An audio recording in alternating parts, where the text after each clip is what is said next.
Entonces, en algún momento todos nos enfrentamos a la bestia. Esa cosa, ¿qué es la bestia? Esa cosa que acecha en nuestro valle privado.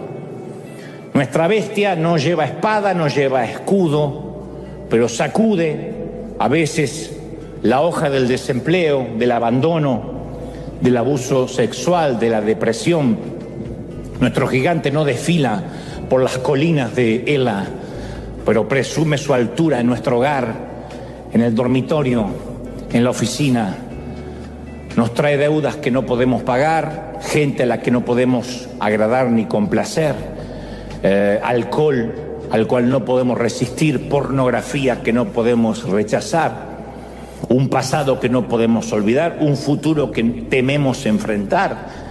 Todos tenemos un gigante que aún después de esa unción y ese llamado de Dios tenemos que enfrentar. Es el bramido de nuestro Goliat. Hay temporadas que ese Goliat nos despierta con palabras de preocupación y por temporadas nos preocupa y nos desfila por la mente con pensamientos estresantes. Hay gente estresada ni siquiera por problemas reales, por ansiedades, por cosas que podrían pasar, porque hay un gigante que les vocifera en su oído todas las mañanas y respira en nuestro cuello mientras desayunamos, susurra en nuestro oído mientras caminamos, mientras conducimos. Primer pensamiento matutino, última preocupación de la noche. Nuestro Goliat regula nuestro estado de ánimo. Un gigante al que no podemos vencer, que acecha privadamente y que cada mañana está allí al costado de la cama y cada noche antes de irnos a dormir. Y ese tipo de bestias todavía recorren nuestro mundo. Hay deuda, desastres, peligro, engaño, enfermedad, depresión, lo que sea. Y se muestran insolentemente pavoneándose, nos roban el sueño, nos quitan la paz, nos succionan la alegría, nos roban la risa. Hay gente que ya no se ríe más hace mucho tiempo. Digo, con esa risa de carcajada, de que te duele la panza, porque dice, no sé, tengo como una angustia que no se me va. Es un gigante enquistado. La Biblia narra que el filisteo salía mañana y tarde a desafiar a los israelitas y los estuvo ahí así, haciendo eso por 40 días. 40 días desafiándolos, mañana y noche. ¡Ey! ¡Cobardes! ¡Ratones! ¡Aún estoy esperando! Todos los días, mañana y noche, promediando a las 5 de la tarde. ¡Ey! ¿Habrá algún hombre para pelear? Y ellos pensaban que algún día se iba a ir. En el mejor de los casos, el gigante gruñe 40 días. En el peor, lo hace durante toda nuestra vida. La familia de Goliat era una antigua adversaria de los israelitas. Josué los había conducido a la tierra prometida 300 años atrás y desterró a todas las tribus excepto 2 ciudades, Gat y Asdod. Y Gat engendró gigantes. Y adivinen dónde se crió Goliat. En Gat.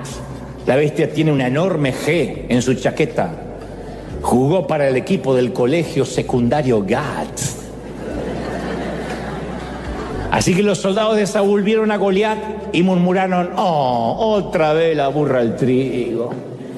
Mi padre peleó contra su padre. Mi abuelo peleó contra su abuelo y esto no se termina más. Son cepas, se multiplican los condenados. Y nosotros hemos dicho frases similares.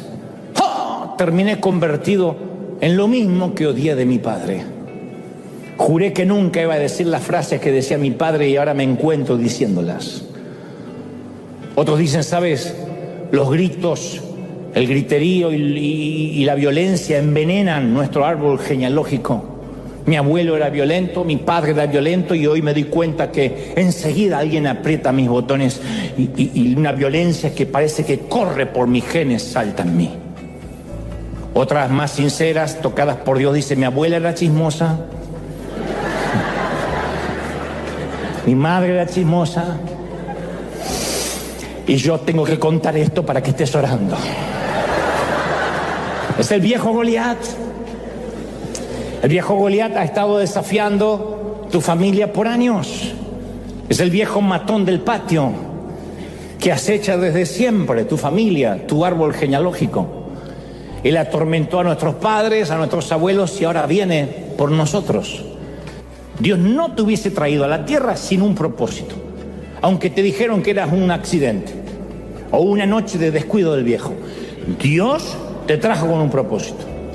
Y cuando algo nos enardece, nos hierve la sangre, y uno dice, puede ser, ¿cómo es que este grandulón se atreve a desafiar a los ejércitos de Dios? Alguien tiene que hacer algo, che. Esa es la validación del llamado. Yo te conté que Bill Hybels, un gran predicador, llama eso el momento Popeye. Deben recordar a Popeye el marino, algunos. Popeye el marino soy... ¿Se acuerdan? Tenía una novia flaca llamada Olivia y él comía espinaca para ponerse fuerte. Y en cada episodio había un momento donde el gigante Brutus le quería robar la novia y Popeye se enfadaba, se comía la lata de espinaca y adquiría una fuerza sobrenatural. Todos tenemos una temporada Popeye donde decimos no aguanto más, no que te roben la novia necesariamente, pero no aguanto más.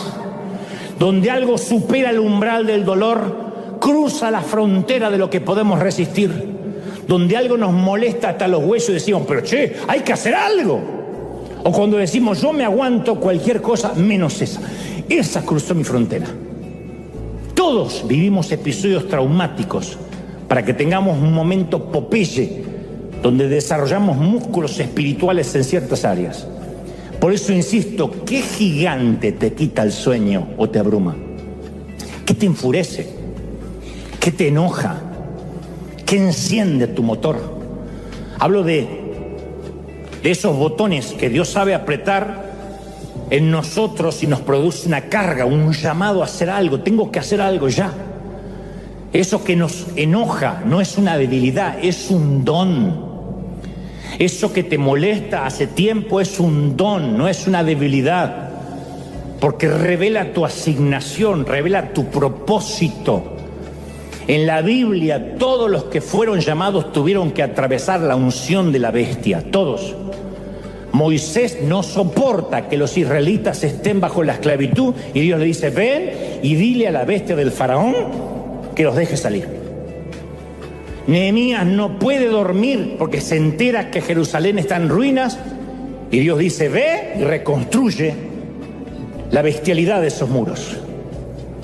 Esther no soporta que el pueblo de Dios está a punto de vivir un genocidio y Dios le dice, ve a rescatar a ese pueblo de las bestias. Pablo no soporta que los gentiles no escuchen de Dios y Dios dice, ve y quita las almas de las garras de la bestia de Satanás. David no soporta que Goliat se burla del pueblo de Dios y Dios le dice, ve y enfrenta a la bestia. Todos tenemos que enfrentarlo. ¿Es duro? Sí, pero todos tenemos que enfrentarlo. Bestias que van pasando a través de la vida. Yo era chiquitito y no soportaba la falta de excelencia en la iglesia. Era algo que me enojaba. Éramos una iglesia humilde, pobre, no teníamos nada. Pero yo decía, ¿por qué hay que afinar los instrumentos cuando está la gente ahí? ¿Por qué pasa alguien y dice, yo no sé por qué estoy diciendo esto, vamos a leer a ver qué me sale? Yo decía, ¿por qué no se preparan de chiquito? Y ese fue mi primer gigante, el que yo dije, yo tengo que algún día, si Dios me da el privilegio, al menos no hacer de la ignorancia una virtud, e ir por la excelencia. Ese fue el primer gigante. Después vinieron otros. El gigante de las comunicaciones, el gigante de la religión. Continuamente se me paran gigantes. Algunos siguen vociferando en mi valle, otros han sido decapitados. Pero los que nos atrevemos a aceptar los gigantes, junto con el llamado de Dios, sentimos menos remordimientos. Hablo de ese momento en que tampoco te llegó esa carta o esa respuesta que esperabas o aquel llamado. Todos conocemos ese desazón que se siente cuando se espera el sonido del teléfono un correo electrónico, la respuesta a una solicitud, la contestación a una aplicación. Para ese momento se han acuñado muchas frases que repetimos todos. Uno es: y al final me dejaron con las manos vacías, hice la fila y contrataron al que estaba adelante, y alguien nos dice para alentarnos: y bueno, espérate sentado que parado te vas a cansar. Me dejaron como novia de rancho, esperando, no me llamaron. Pero la frase más famosa y más histórica respecto a esta línea del relato es: está afuera, esperando, cuidando las ovejas. Este fue el caso de David, está afuera. Es una frase que tipifica: no importa, ahí está esperando que algo le pase en la vida, que algo lo sorprenda, está afuera cuidando las ovejas. Esa fue la frase, y es hasta la fecha la frase que tipifica la desazón de sentirse excluido, que no te llaman, que no te convocan. Pero antes de contarte la historia, que yo sé que la mayoría quizá conoce, tengo que hacerte un poquitito de historia para meternos en contexto, en tiempo y en espacio. El año 1000 antes de Cristo era una época muy mala para las tribus de Israel. El libro de Jueces 21:15 retrata esos tiempos con una frase que hiela la sangre, que preocuparía a cualquier nación. La frase es: en aquella época no había rey en Israel y cada uno hacía lo que se le placía. Ese era el resumen de la ciudadanía de Israel. No había rey, obviamente no había presidente democrático, porque no era una república, así que cada uno hacía lo que se le antojaba. Hemos aprendido que un mal presidente, un mal rey, puede causar serios problemas, pero la anarquía es peor que eso.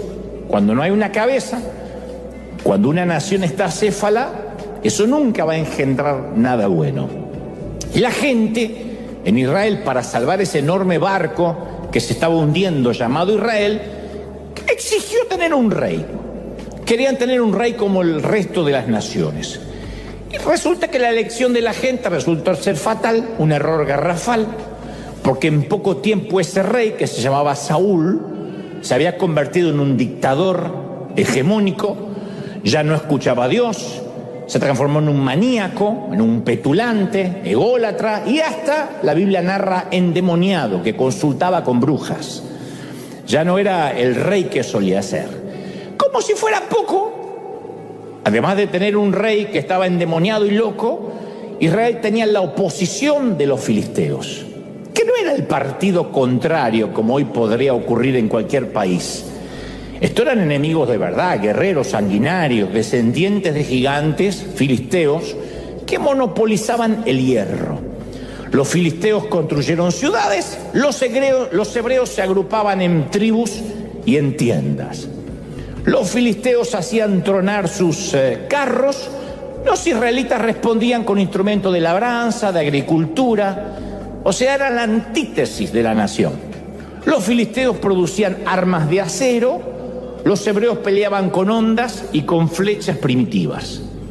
Y Primera de Samuel 13:22 relata: así que ninguno de los soldados israelitas tenía espada o lanza, excepto Saúl y Jonatán. O sea, cuando Hollywood retrata las películas de Israel en los inicios contra los filisteos, se equivoca en colocar a un ejército israelita armado, porque no había espadas, no tenían armas. Armaban cuchillos con labranza, con rastrillos, con cosas que les servían para la agricultura, pero no tenían armas porque los filisteos eran los dueños del hierro, lo habían monopolizado. A excepción de Saúl y su hijo Jonatán, nadie tenía espadas en Israel. Entonces la nación estaba debilitada.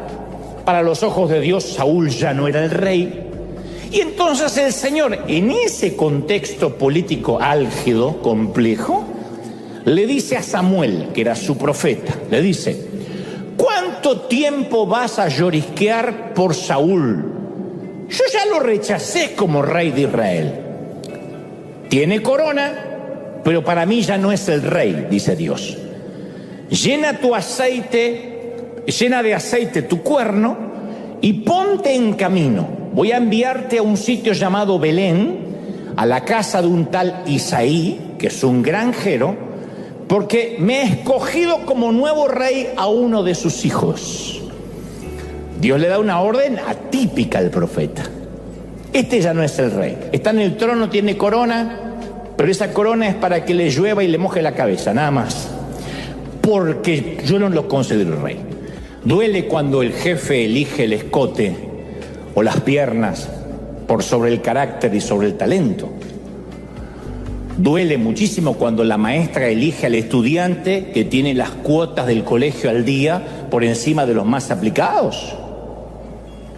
Cuando los pastores eligen a sus propios hijos en una muestra de claro nepotismo por encima de los que realmente son llamados. Duele cuando los padres muestran a sus hijos más avanzados por Instagram, pero ocultan a los menos iluminados, ¿no?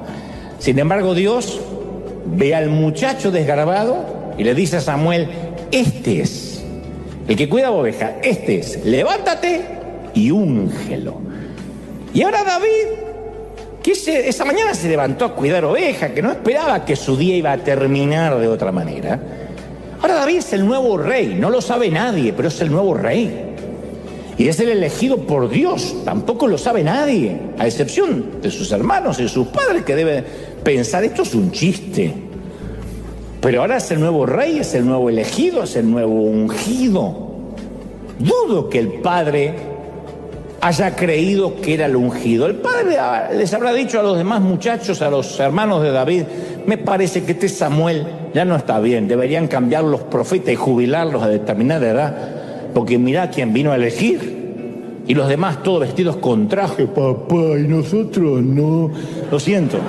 I'm so sorry. Quizá ustedes no son blancos.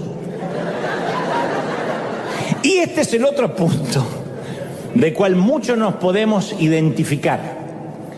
Sabemos que Dios nos eligió. Hay mucha gente acá que dice: yo sé que hay un propósito para conmigo.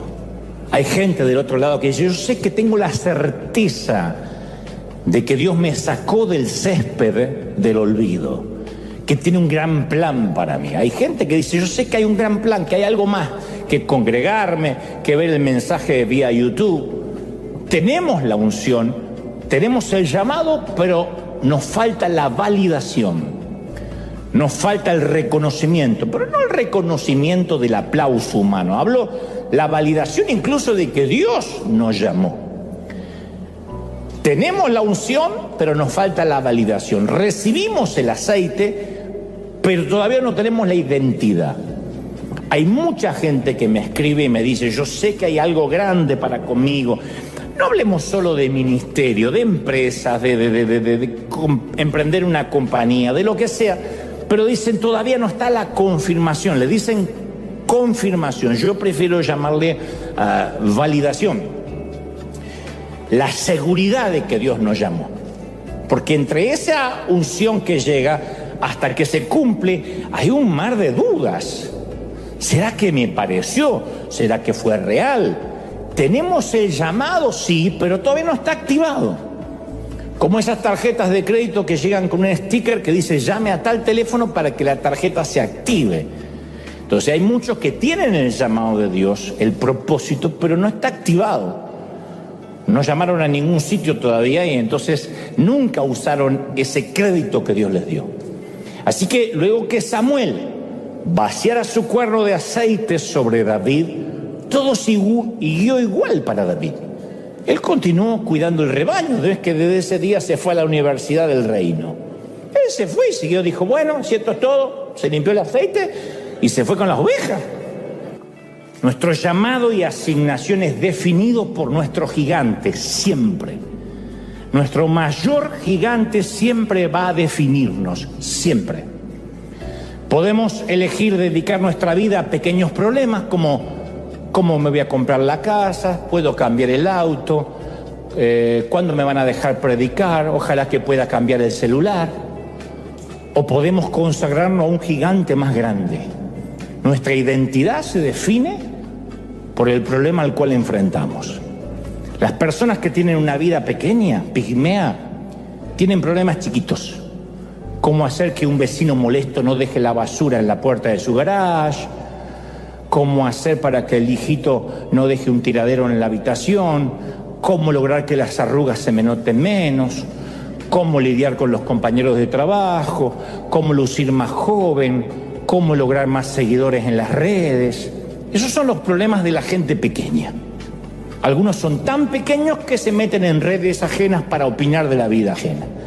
Pero las personas con mentes pequeñas se ocupan de cosas pequeñas. Pelean contra pigmeos en su pequeño mundo liliputense de Gulliver. Las personas con grandeza de mente se ocupan de los gigantes que desafían a los escuadrones del Dios viviente. Cómo ponerle fin a la pobreza extrema, cómo detener la trata de personas, cómo ayudar a los niños en riesgo para que reciban educación, cómo alcanzar más personas para Cristo. Necesitamos un gigante digno de nuestra vida, uno que valide la primera unción, aquel primer llamado. La vida se trata de enfrentar gigantes, eso es la vida. Vive lo suficiente y enfrentarás tu gigante. Siempre que Dios pone la vista en alguien, y caramba que acá la ha puesto en todos, nos va a llamar a enfrentar un gigante. El crecimiento es la habilidad de enfrentarlos, no de evitarlos. La habilidad de hacerle frente a monstruos cada vez más grandes. A veces desearíamos preguntarnos unos a otros, ¿tienes un gigante digno de tu vida? ¿A qué bestia te dedicas a decapitar por el resto de tu vida? ¿Qué bestia? Las personas que seguimos a Jesús nos hacemos esa pregunta: Señor, para encarar, ¿qué gigante te gustaría usarme? ¿Qué tipo de gigante quisieras que derribe? Los seguidores de Jesús aceptamos los gigantes con toda intención, son parte de nuestro llamado. Cuando alguien pregunta, ¿cuál es la voluntad de Dios para mi vida? En realidad se está preguntando, ¿a qué tipos de gigantes me voy a tener que enfrentar el resto de mi vida? Porque una de las cosas que confirma nuestro llamado es cuando algo nos enoja, cuando nos conmueve el corazón, cuando cada uno de nosotros es la respuesta a un problema, sí o sí, si no, no hubiésemos nacido. Y le recuerda al sacerdote, no te dejes impresionar por la apariencia, ni por la estatura, porque yo los estoy rechazando. La gente se fija en las apariencias, yo me fijo en el corazón. No estás buscando correctamente, yo estoy buscando un corazón y vos estás buscando lo que se ve de afuera. Vos estás buscando lo que se luce y yo estoy buscando corazón. Le filan 7 hijos, trae los 7. Ninguno califica, son todos bonitos, carilindos, ninguno califica. Y Samuel, 7 que vino por venir, que está perdiendo el tiempo, entonces se le ocurre hacer una pregunta casi inocente.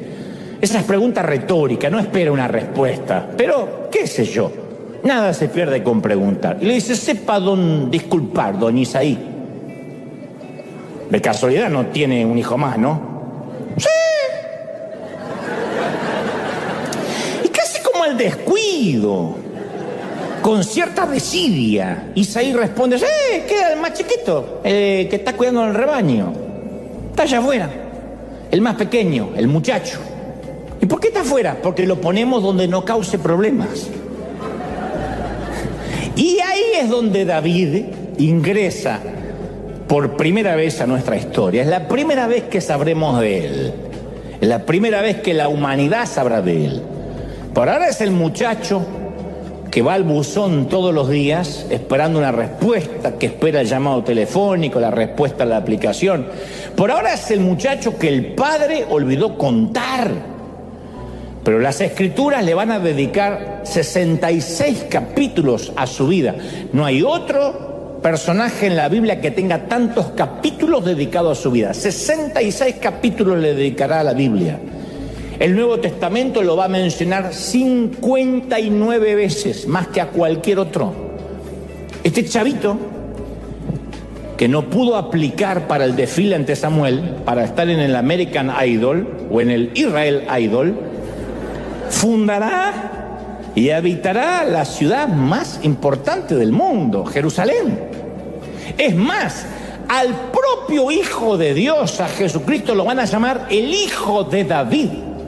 No le dirán el hijo de Moisés, el hijo de Abraham, le dirán el hijo de David, hijo de David, como una muestra de honor, de honra a su antepasado. A este niño, que todavía no lo incluyen en las reuniones familiares, lo van a llamar rey, guerrero, trovador, matagigantes. Y es exactamente en este punto donde la mayoría nos identificamos con este muchacho.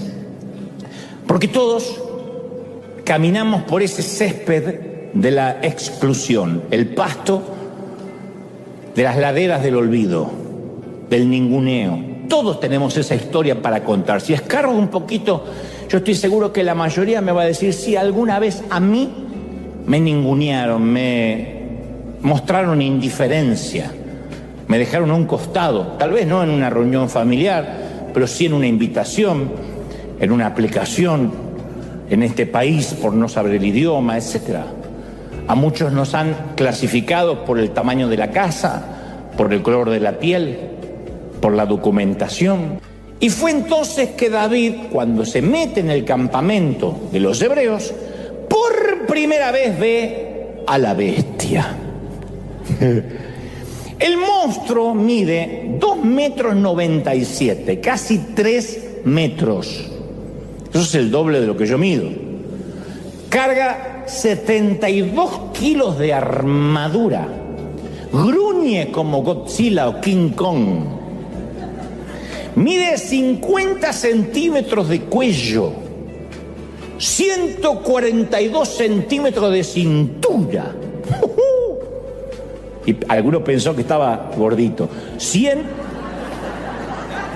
Eso es mucho. Y en ese preciso momento, el muchachito olvidado por su propio padre, no convocado a las reuniones familiares, escucha al rufián desafiar a Israel. El grandulón dice: yo desafío hoy al ejército de Israel. Ya sé, se parece a la voz de Rudy Gracia, pero es el rufián. Elijan un hombre que pelee cuerpo a cuerpo conmigo.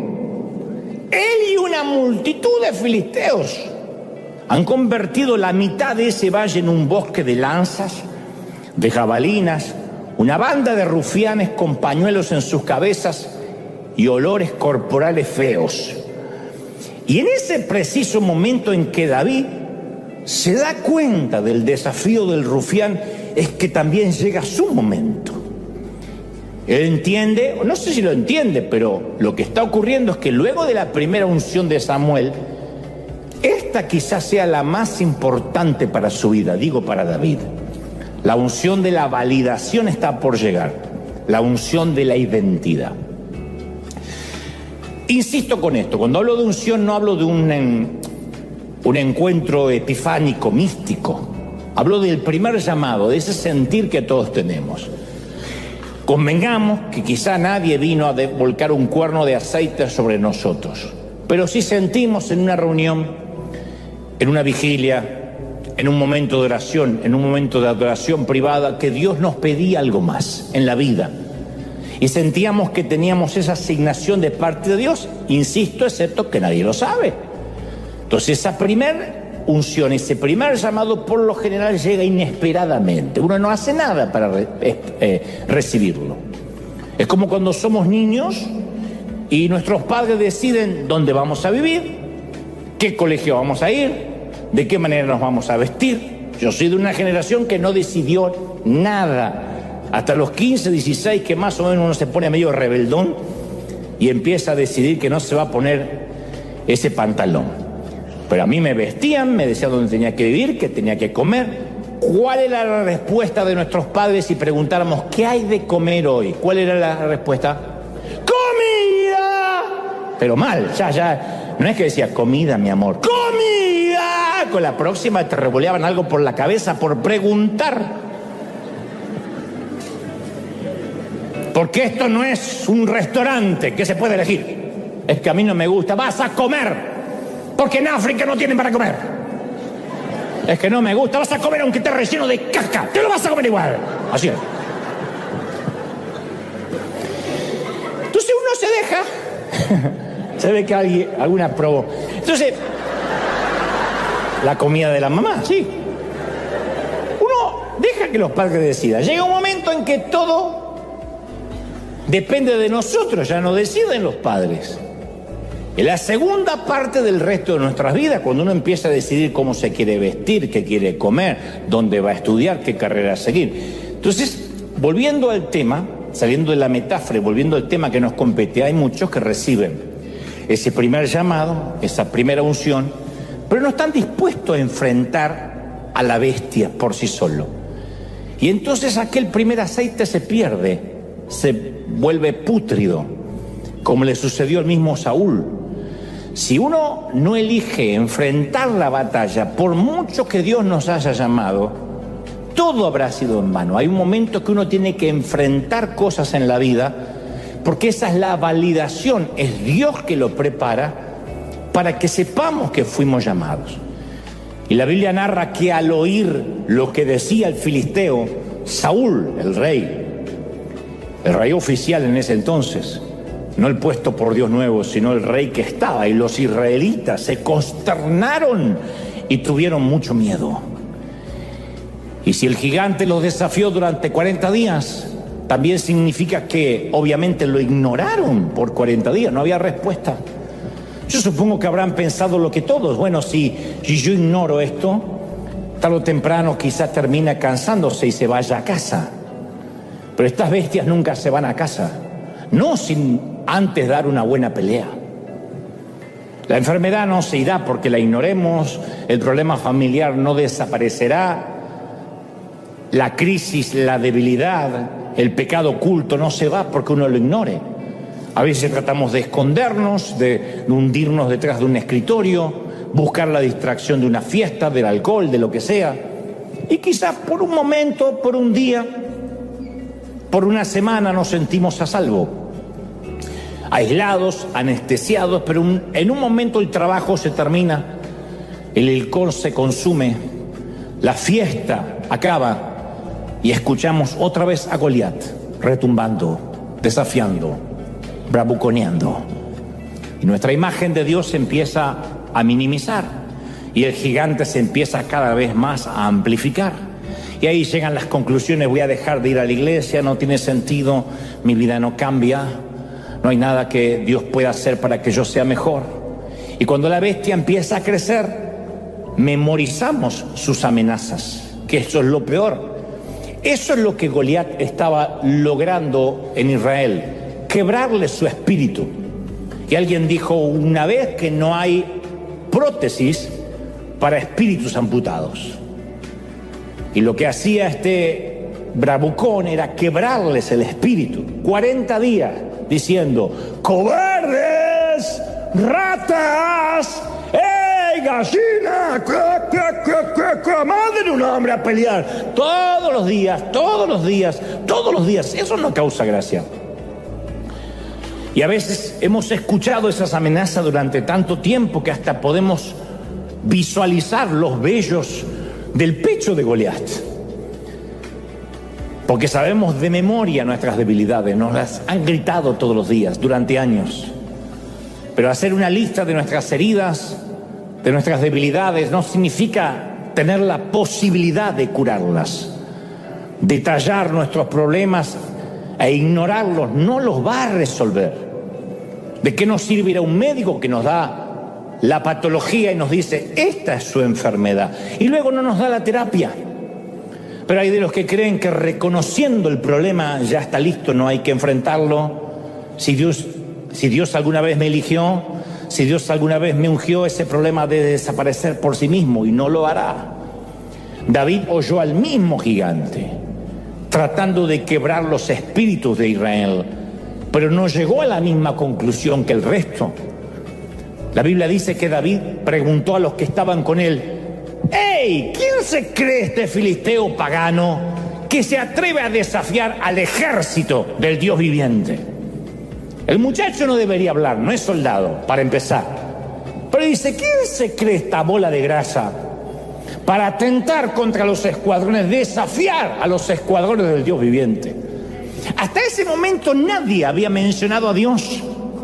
El pueblo de Dios no había mencionado a Dios.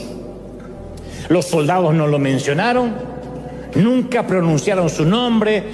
Saúl nunca mencionó a Dios. Fue David el que lo dijo por primera vez en el campamento. Y David no pregunta por las aptitudes de Goliat, su edad, su clase social, el cociente intelectual. David no pregunta sobre cuánto pesa la lanza, el tamaño del escudo, el significado del tatuaje de la calavera en el brazo. No pregunta. David no piensa que ese petulante que se pasea por la colina tiene una historia que contar. Él solo piensa en las huestes, las tropas del Dios viviente. Lo primero que se le cruza a Dios, a él, es su Dios. ¿No es maravilloso? ¿Por qué? Porque David ve lo que los demás no están viendo y rechaza ver lo que los otros sí están viendo. Pero hay algo que me fascina más. Son los términos militares que usó David, aunque el tipo nunca fue soldado de infantería. Esta es la manera que David se expresa en menos de una hora. Yo creo que fue en media hora, pero si uno lee correlativamente las escrituras, vamos a ver que David dice, primero, las huestes, las tropas del Dios viviente. Luego dice, el Señor de los ejércitos, el Dios de las huestes de Israel. Luego aclara y dice, el Señor, le dice al gigante, te entregará en mis manos y toda la tierra sabrá que hay un Dios de los ejércitos.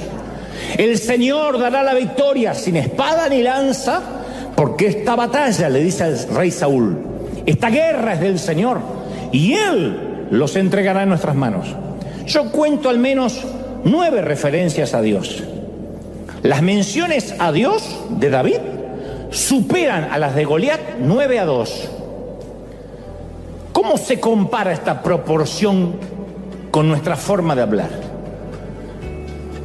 ¿Consideramos el poder de Dios al menos 4 veces más, para parecernos a David, al menos 4 veces más que lo que consideramos nuestros problemas? Nuestra lista de bendiciones es 4 veces más larga que nuestra lista de peticiones. Nuestra lista de agradecimientos es 4 veces más larga que la lista de peticiones. Nuestro archivo mental de agradecimiento por las veces que Dios nos libró es 4 veces más grueso que nuestro archivo mental de quejas. Porque si uno recuerda de dónde Dios nos sacó y cómo Dios nos bendijo, uno va a concluir en lo mismo que David. Así como me libró ya una vez de osos y leones, me liberará de este. Son siempre las mismas bestias, con 2 patas, con 4, con 8, son siempre las mismas bestias y Dios sigue estando en el trono. ¿Lo creemos? ¿Sí o no? ¡Aleluya!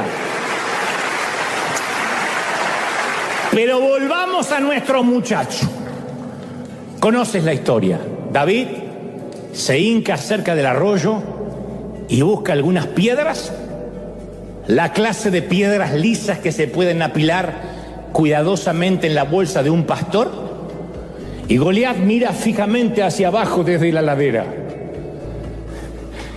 Solo la incredulidad le reprime la carcajada. Lo mira y dice, ¿de verdad? ¡Ja! Esperó 40 días por un hombre y sale un adolescente. Lo llama esmirriado. Lo llama renacuajo. ¿De verdad? Casi es un insulto para la bestia que manden a ese. Le dice, ¿soy acaso un perro para que vengas a atacarme con palos? Y toda la muchachada. En este rincón del cuadrilátero, David, flaco y esquelético. En este otro rincón, voluminoso y bruto, Goliat. La bicicleta atacando a un camión de 18 ruedas. El perro caniche atacando al dogo alemán. ¿Vieron los perritos cuando...? ¿Vieron esos enfrentamientos del caniche y el Rottweiler? Que el grande le dice, no me quiero molestar, porque si me molesto te como de un bocado chiquito. ¿Qué posibilidades tiene David contra el gigante? ¿Quién le apuesta a David? ¿Quién pone dinero en el hijo de Belén? No los filisteos, no los hebreos, menos los hermanos de David, que consideran hasta la fecha que fue un error ungirlo. No Saúl. Saúl dice, bueno, morir por morir, terminemos con esto de una buena vez. Quizá el gigante aplaste a estas cucarachas, se vaya mañana y todos tengamos paz. Pero Dios sí apuesta por él. Y escucha cuidadosamente el grito de guerra de David. ¡Ey! ¡Tú vienes a mí con espada, con lanza, jabalina! Yo vengo a ti en el nombre del Dios Todopoderoso, el Dios de los ejércitos de Israel, a quien tú has desafiado. ¿De qué hablas, pulga? Hoy mismo tenía que gritar porque el tipo estaba allá y era alto. Hoy mismo el Señor te entregará a mis manos y te mataré. Y te cortaré la cabeza. Hoy mismo echaré los cadáveres del ejército filisteo. Y ahí le sale el argentino de adentro y empieza a agrandar la oferta. Voy por todos. Y los cadáveres de tu ejército los echaré a las aves del cielo, a las fieras del campo, y todo el mundo sabrá que hay un Dios en Israel.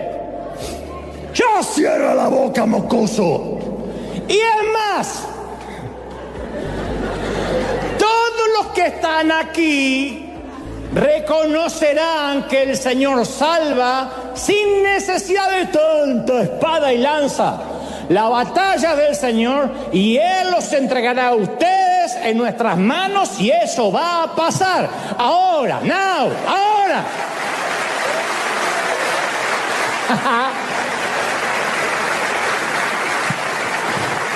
En mi caso yo pude haberme quedado con una profecía que recibí en el año 91, que entre otras cosas decía, pastor de los jóvenes te dirán, y te entregaré los medios de comunicación y te prestaré los oídos de muchas generaciones. Allá en el 91, cuando yo no le hablaba ni a dos personas juntas, cuando era súper tímido, cuando casi no podía articular palabra. Otros como yo recibieron las mismas palabras o palabras similares. Yo pude haberme quedado con esa palabra guardada en un cofre, como quien guarda una semilla de fe en una caja. Cuando la abre dentro de 30 años sigue siendo semilla. Si no se planta, es semilla. La semilla tiene poder cuando cae a la tierra y muere y germina. La palabra que nos dan puede ser muy bonita, pero hay un momento que puede quedar en un lindo papel como una hermosa promesa o cumplirse. Esa palabra que yo recibí en el año 91 fue el cuerno que cayó sobre mi cabeza, el cuerno de aceite donde el Señor me dijo, yo te elegí, no hice nada para buscarlo. Dios sabe que yo no estaba en búsqueda de una palabra, pero Dios me sacó, como a David, del césped de la exclusión. Un muchacho del sur, un muchacho de allá, de lo último de la tierra, sin posibilidades de nada, sin estudios secundarios, sin estudios universitarios. Dios dice, aquel. Yo creo que Dios, no me estoy comparando con David, pero creo que Dios también fue a mi casa en Billinghurst, en Buenos Aires, y le dijo a mi papá, ¿tiene hijos para ungir? Y mi papá llevó a mis 3 hermanos. Y puso, tengo estos 3. No tiene más, y el inútil que está allá afuera, que lo tenemos, pero no sé si va a servir para algo, ¿no? Eso vino. Yo no lo esperé. Pero después tuve que rentar un estadio con 24 años de edad, sin dinero, sin recursos, sin apoyo, con vientos en contra, sin experiencia. Eso es lo que yo llamo la unción de la bestia. la validación de la primera palabra profética, el examen práctico después de todos los exámenes orales. Bueno, ahora viene la práctica. Hasta cuando uno aprende, va a sacarse la licencia de conducir. Primero uno rinde el examen oral, que significa esta señal, no doble, no, frene, pare, cuidado, chinito. Y después uno hace el examen práctico, ¿o no? Y me gusta el detalle, los ejércitos de Israel. David creo que fue el primer argentino de la historia. Él habla de los ejércitos. ¿Ejércitos? Apenas hay un ejército y está temblando. David habla de los ejércitos de Israel. Hay uno. Hay un solo ejército y ninguno quiere pelear. ¿Qué son los ejércitos? David sabe que están los aliados del cielo. Él ve un pelotón de ángeles, una infantería de santos, las armas del viento, las fuerzas de la tierra. David sabe que si a Dios se le antoja, puede enviar granizo como lo hizo con Moisés, derrumbar paredes como lo hizo con Josué, provocar truenos como lo hizo con Samuel. Así que David mira al ejército de Israel, pero mira a los otros aliados. Entonces David se apura, corre hacia la línea de batalla para hacerle frente al gigante. Los hermanos de David se cubren los ojos por temor y por vergüenza. Saúl retiene la respiración, como ese último penal de Argentina a Francia.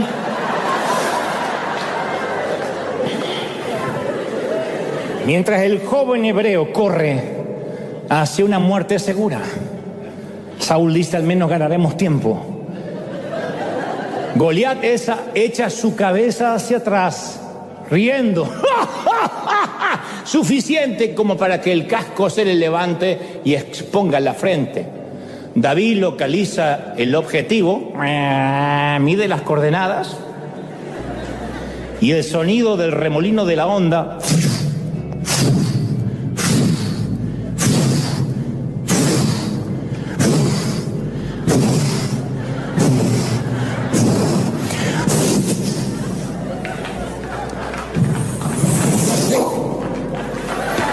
es lo único que se escucha en el valle.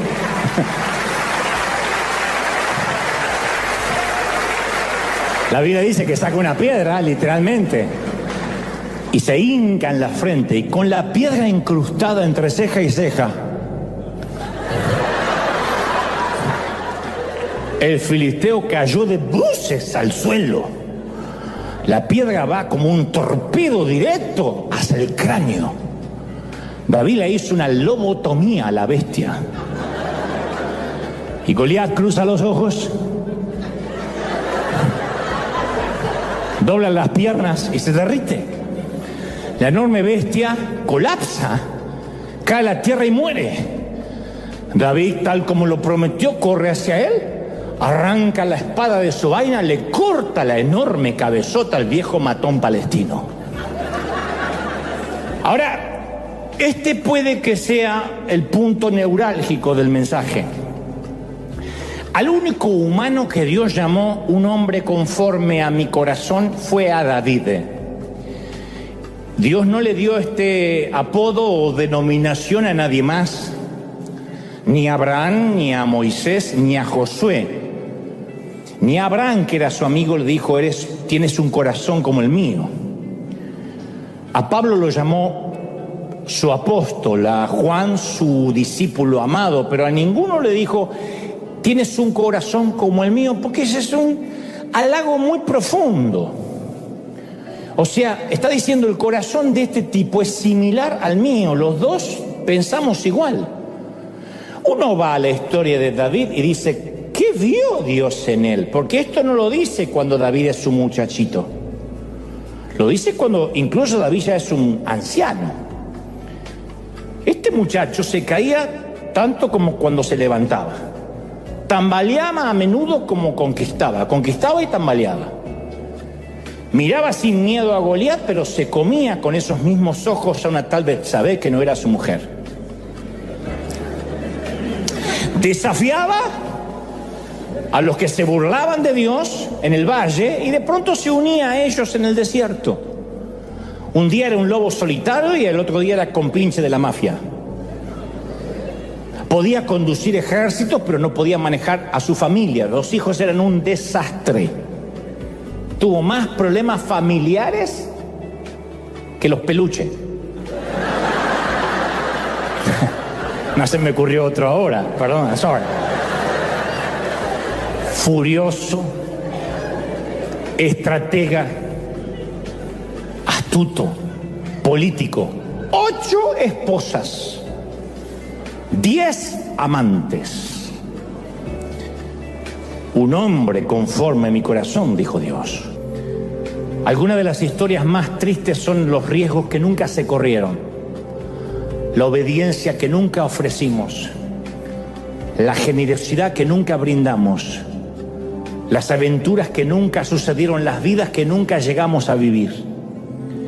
En la mayoría de los casos el remordimiento a corto plazo tiene que ver con haber hecho algo. Se llama remordimiento a corto plazo. ¡Ay! No tenía que haber comido esa hamburguesa, pero me tenté.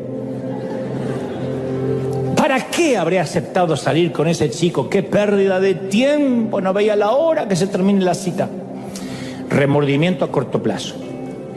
Pero a medida que envejecemos, sentimos remordimiento a largo plazo por las cosas que no hicimos. La declaración de amor que nunca dijimos, la oportunidad de servir que nunca aprovechamos, el regalo valioso que nunca dimos, el beso tan ansiado que nunca robamos. Y comenzamos la vida sintiendo remordimiento por cosas equivocadas que hicimos, pero la terminamos a la vida con remordimiento por todo aquello que no hicimos. Por eso insisto, el perfeccionismo es el gran enemigo del crecimiento espiritual. No siempre vamos a estar listos. Y si viéramos a nuestros gigantes como una validación de nuestro llamado, y si fuera este gigante el que te va a sacar del anonimato y te va a otorgar la identidad que Dios quiere darte, y si en lugar de lamentarnos le damos la bienvenida al gigante, no digo que estemos felices, pero esa enfermedad, hasta ese cáncer, puede ser la oportunidad de Dios para flexionar nuestros músculos espirituales y terapéuticos. La debilidad o ese pecado puede ser la oportunidad de Dios para exhibir su gracia en nosotros. Esa deuda puede ser la oportunidad que Dios necesita para mostrarnos que Él es el proveedor, no el banco. Esa familia difícil que te tocó puede ser la oportunidad de la muestra del poder de Dios. Y que Dios te muestre que Él te da su favor a pesar de la crisis que estás viviendo. No hay mejor cosa que sentirse indigno y el favor de Dios sigue. Y Dios te dice, ¿ves? Yo no cambio. Entonces tenemos que ver nuestro enfrentamiento del valle como un lienzo en el que Dios va a pintar su gloria. Y este mensaje va para aquellos que tienen el llamado, pero le falta la validación, la confirmación de que fueron llamados. Recibiste el aceite, pero no tienes la identidad. Y hoy es el único momento de nuestras vidas en que Dios nos va a preguntar si estamos dispuestos a enfrentar al gigante del cual todos huyen o ignoran. Él nos está preguntando esta mañana, tarde o noche, si estamos dispuestos a correr a la línea de batalla y recibir la unción de la bestia. La primera la quieren todos. El aceite, la chiripiorca la quieren todos. Pero estamos dispuestos a batallar y que eso nos saque del anonimato. La validación va a venir no por intención de Dios, sino por intención nuestra.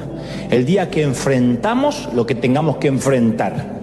El día que decidamos lo que estamos posponiendo por decidir.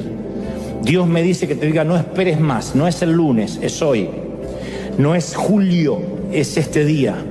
No es a fin de año, no es el 2025. Hoy vas a decirle, bola de grasa, ¿cómo te atreves a desafiar a los escuadrones del Dios viviente? Y Dios peleará por ti. ¿Cuántos lo creen? Díganme amén. ¡Aleluya! Vamos a ponerlo de pie. Y cuando te ponga de pie, ¿qué tal si celebramos al Dios de los ejércitos, a las huestes, a las tropas del cielo, a los aliados del cielo, a las tropas de infantería, de aeronáutica, de marina que tiene Dios? Porque cuando Él mueve los cielos y la tierra, todo se mueve a su alrededor. Dale un aplauso al Rey de Reyes, al Señor, al Dios de los ejércitos de Israel. ¡Aleluya! ¿Tú lo crees?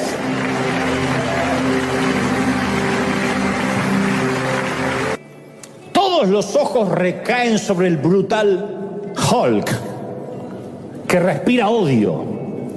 Todos los hebreos se detienen en el rockstar de los filisteos. Todos conocen en detalle a la bestia. Y todas las noches, mientras que se reúnen en derredor de un buen asado argentino, porque aún no había tanta miseria para que comieran solo pupusas. Entonces, cuando ustedes prediquen, pongan el ejemplo que quieran y yo los escucharé. Y todas las noches, en derredor de una fogata, describen las expresiones humillantes, las exigencias de la bestia, su tamaño. ¿Y viste su tamaño? ¿Y viste la voz que tiene? ¿Y viste sus piernas? No. Y tienes que ver sus brazos. Son especialistas en Goliat. Son como quienes aman amar del diablo. Porque creen que si hablan mucho del diablo, con eso basta para vencerlo. ¿Viste lo que es Satanás? ¡Ay, está terrible! Se levantó contra mí, se levantó con su demonio. Y describen y hacen libros sobre Satanás y predican sobre Satanás. Porque creen que si conocen en detalle a Goliat, eso hará algo. David, sin embargo, no está interesado en Goliat. Él es especialista en Dios. Él no ve al gigante, él solo ve a Dios. De hecho, Goliat le refrescó la memoria a David. El valle de Ela, donde ahora se pavonea Goliat, fue como un déjà vu para David. Porque mientras que todos los demás temblaban, David recordaba. Y David le dice a Saúl: a mí me toca cuidar el rebaño de mi padre. Y cuando viene un león o un oso, Saúl dice: ey, no hablamos ni de leones ni de osos. Es lo mismo, una bestia. Y se lleva una oveja del rebaño, yo lo persigo y lo golpeo hasta que suelta la presa. No digo, bueno, una oveja menos. Y si el animal me ataca, yo lo sigo golpeando hasta matarlo.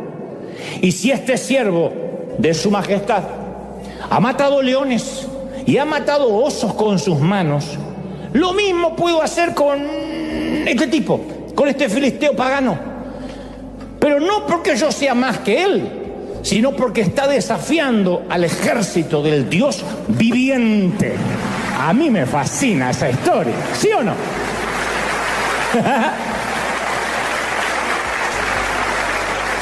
Leones y osos. La buena memoria hace a los héroes. La mala hace a los cobardes. Tenemos que hacer un listado de los triunfos de Dios.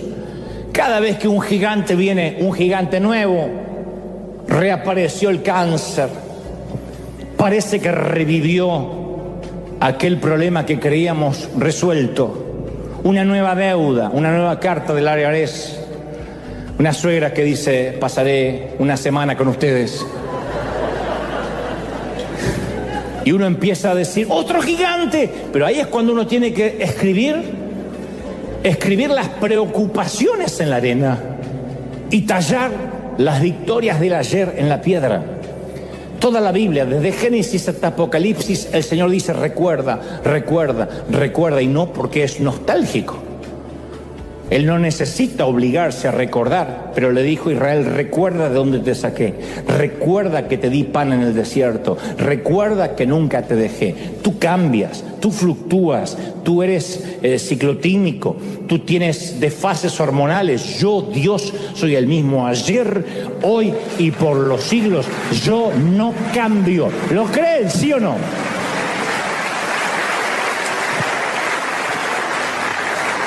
Lo que Dios haya visto en él nos da esperanza a todos nosotros.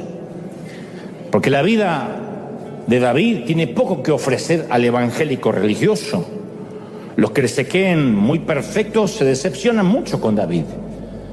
Pero los que somos falibles, los que conocemos nuestras miserias, los rotos, sabemos que estamos en la misma montaña rusa de David llamada vida. En los momentos buenos de David, nadie es mejor que él. En los peores momentos, nadie es peor que él. El corazón amado de Dios es una persona con muchos altibajos, muchos. Pero hubo al menos una actitud de David que se mantuvo el resto de la vida, pero que comenzó desde que era un muchachito, que le hizo ganarse el título de un hombre conforme al corazón de Dios. Porque ya siendo grande, lo único que le importa a él es traer el arca del pacto, que tipifica la perfecta voluntad, la presencia de Dios, traerla de regreso a Sión, a Jerusalén. Él siempre honró a Dios. Pero eso no lo aprendió de grande, sino que de chiquito, él siempre preservó celosamente la reputación de Dios. No le importaba a él quedar mal. Él no estaba pendiente de cuidar su testimonio, si tenía una armadura, si lucía bien. Nadie se iba a atrever a difamar a su Señor. El primer combate de David contra la bestia fue por este motivo. Todo el mundo tiene que saber que hay Dios en Israel. Y los que están aquí reconocerán que el Señor no necesita ni espada ni lanza. Y la batalla es del Señor y nadie desafía al Señor. Eso agradó a Dios. David vio en Goliat una oportunidad para que Dios se glorificara. ¿Sabía que iba a salir vivo de la batalla? No. Pero estaba deseoso incluso de dar su vida por la reputación de Dios. Pero, aunque sea uno de ustedes, salga a pelear. Y casi sin saberlo estaba recibiendo la unción de la bestia. Aquella que se cosecha únicamente en el campo de batalla y no detrás de un escritorio y mucho menos en el aula de un seminario bíblico. Y después uno se acostumbra, termino con esto, uno se acostumbra y ya no quiere pelear con gigantes. No, dije mal la palabra, no es se acostumbra, uno se acomoda. Y ya no, se hace cómodo y la zona de confort hace que no quieras enfrentar gigantes. Tengo cierta edad donde yo ya no quiero nuevas batallas. Prefiero las conocidas, las que tengo el control. Y Dios siempre me pone, en mi caso, un desafío nuevo. Y los desafíos nuevos son gigantes que yo nunca enfrenté. No fui enlistado para eso. Y Dios me dice, pero yo sigo siendo el mismo Dios. El gigante más grande es diferente, pero sigo siendo el mismo Dios. Y hasta ahora, con todos mis errores, que los tengo, y virtudes, le he dicho al Señor, donde tú me quieras, yo estaré. Donde tú me asignes, eso es lo que haré. Y no tengo miedo al que dirá, ni a los otros evangélicos, ni a los religiosos, porque entiendo que cuando un gigante se para y vocifera contra el pueblo de Dios, Dios espera que alguien se ponga en la línea de fuego y pelee por la reputación de Dios. Y que diga, voy a demostrar de que hay Dios en Israel y que Él no pelea con lanza, con espada y con jabalina. ¿Tú lo crees? ¿De verdad lo estás creyendo? Levanta tu mano y vamos a adorar. Padre, levanta tu mano, decirle, Señor, recibo esta palabra ahora. Estoy orando por los que están en casa, por los que están aquí, Señor. Acabo de transmitir lo que creo me has dicho que diga. Y yo estoy recibiendo esta palabra también. Sea el gigante que sea, enfrentamos el gigante del entretenimiento, de la política corrupta, enfrentamos el gigante de los sindicatos, enfrentamos el gigante de los dictadores, enfrentamos los gigantes de la apología a las drogas, el gigante de la delincuencia, el gigante de la inclusión mal explicada o mal entendida, enfrentamos los gigantes que se están levantando en toda América Latina y el resto del mundo. Señor, henos aquí. Señor, envíanos. Levanta las manos y dile, Señor, esta palabra me desafía. Toma ¿Dónde está el gigante que se para en el valle para desafiar tu vida? Vamos en el nombre del Señor de los ejércitos, el Dios de Israel, el Dios de los ejércitos. Señor, venimos confiando que tú no has cambiado. David ya no está aquí en la tierra, pero tú sigues estando vivo. Y el mismo que condujo a la batalla al pequeño, nos conduce a nosotros. Y decimos cáncer, decimos leucemia, diabetes, estamos diciendo enfermedad, pobreza, religión. Vengo contra vos, gigante. Te ato, te conjuro, te resisto. Y en el nombre del Señor, Dios va a demostrar de que sigue siendo conmigo mayoría. Dios y nosotros mayoría. Y vamos y batallamos y libramos la batalla en el nombre de Jehová de los ejércitos de Israel. Y en el nombre de Jesucristo vamos contra todo demonio, contra todo espíritu, contra toda rebeldía, contra todo poder dictatorial. Soltamos sobre las naciones ese Dios que está esperando no la orden, sino quien se anime a ir por él. ¿Quién irá por mí? ¿Quién irá por nosotros? Has dicho desde los cielos. Señor, levantamos bandera. Se levanta la bandera de Jesucristo, se levanta la bandera de la victoria. Hoy habrá victoria en el campamento, habrá victoria en el campamento, en los ejércitos del Dios viviente. Señor, valida la unción de los llamados, valida la unción de los llamados. Hay gente ahora en sus hogares recibiendo la validación. Yo te llamé pequeña, dice el Señor. Yo te he llamado. No dudes. Prepárate, capacítate, pero llegará el tiempo en que tendrás que enfrentar tu gigante a solas. Y yo estaré contigo a solas para los que miran, pero tú sabrás que los aliados, los ejércitos del cielo, del Dios viviente, estarán allí. Oh, a los que están en casa, los pastores cansados, con los brazos cansados, Dios me dice, consiervo, no te entregues, no te rindas, campeón, no te rindas, Dios pelea por ti. Se han levantado gigantes de división, de murmuración, de difamación, mas venimos en el nombre del Señor de los ejércitos. Y la onda está girando ahora y va a ser clavada en la frente de Satanás, en la frente de la bestia, en la frente de Goliat. Y eso nos ungirá, y eso nos llevará a una nueva dimensión. Padre, tu gloria, tu presencia, tu unción sopla hoy sobre nosotros. Padre, he declarado esta palabra sobre niños, jóvenes, ancianos y adultos. Multiplica, séllala, bendícelos en el cuerpo, en el alma y en el espíritu. Iglesia amada, te bendigo en tu entrada, en tu salida. Te bendigo en tu acostarte, en tu levantarte. Bendigo en tu salida, en tu entrada, en tus horas de trabajo, en tus horas de descanso. Te bendigo, congregación, para que veas la gloria y la bendición de Dios en todas las cosas. Para que Dios abra las ventanas de los cielos y derrame su gloria sobre ti, tus hijos y tus nietos. Seas bendecido en todas las áreas y no termine junio sin que los cielos se abran y veas a los aliados del cielo peleando contigo. Lo creo, lo declaro. En tu nombre decimos amén, amén y amén.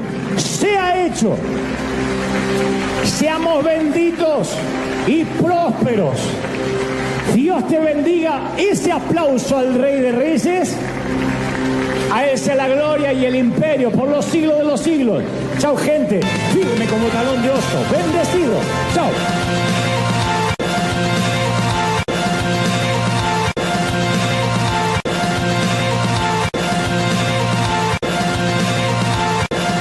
El proceso siempre revela de qué estamos hechos. Siempre. Por eso cada día me convenzo más que el secreto de un buen liderazgo es saber en quién delegar ciertas responsabilidades. Yo hablo mucho con otros pastores que me dicen, me dividieron la iglesia, el líder de jóvenes se llevó 40 jóvenes tras de sí, el otro fulanito se abrió una iglesia a 3 cuadras. Yo siempre le digo, la gente no tiene la culpa. Uno tiene que tener el discernimiento para saber qué lugar, qué sitio puede ocupar cada quien. ¿Quién está preparado para que le digan pastor? Porque a algunos le dicen pastor y se elevó como flatulencia de buzo.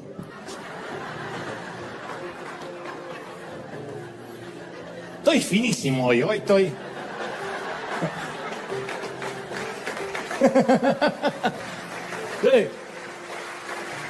Yo he entendido que un líder puede pervertir a una muy buena persona asignándole una responsabilidad que está por encima de su carácter.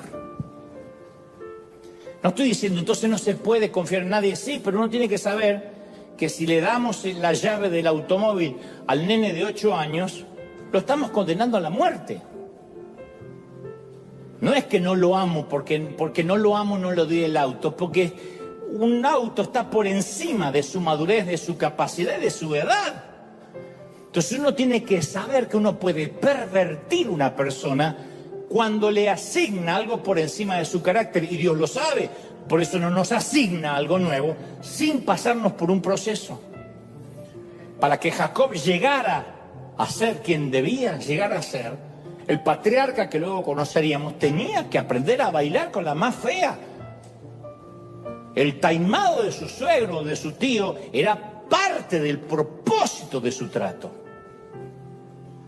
Yo mismo, aun cuando era más inexperto, yo arruiné a mucha gente por el simple hecho de darles un título, en el afán de no sentirme solo, cuando todavía yo no había constatado si Dios había trabajado en sus caracteres o no.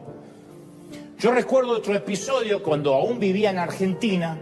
Yo tenía una productora de contenidos multimedia, un edificio donde estábamos generando contenidos para televisión, etc. Y en ese entonces trabajaba conmigo un excelente muchachito joven, posiblemente el más dispuesto y servicial que yo jamás haya conocido. No hay un solo día desde aquellos años en que no lo extrañe, porque de chiquito estaba al lado mío y era un muchacho servicial. Y él no hizo nada para corromperse, yo lo hice. Un viernes por la tarde decidí ponerlo a cargo de la oficina. Él solo me agradeció diciendo que valoraba ese privilegio y dije, mira, le dije un viernes 5 de la tarde, quiero que te hagas cargo de la oficina, que seas una suerte de CEO interno, a pesar de que tienes corta edad. Eso fue un viernes. Pasa el fin de semana, el lunes por la mañana, yo decido entrar un poco más tarde para darle la oportunidad que él estuviera con los empleados, confiando además de que ahora tenía a alguien encargado de hacer que funcionara, que gestionara la oficina. Así que llego promediando el mediodía, me voy acercando a nuestro edificio y veo en la vereda 3 muchachos de mi equipo. En la vereda, 3 empleados. Entre diseñadores gráficos, editores de televisión. Entonces, alarmado, les pregunto, ¿qué hacen en la calle? Y los 3, muy enojados, me contaron que el nuevo gerente los había despedido esa mañana.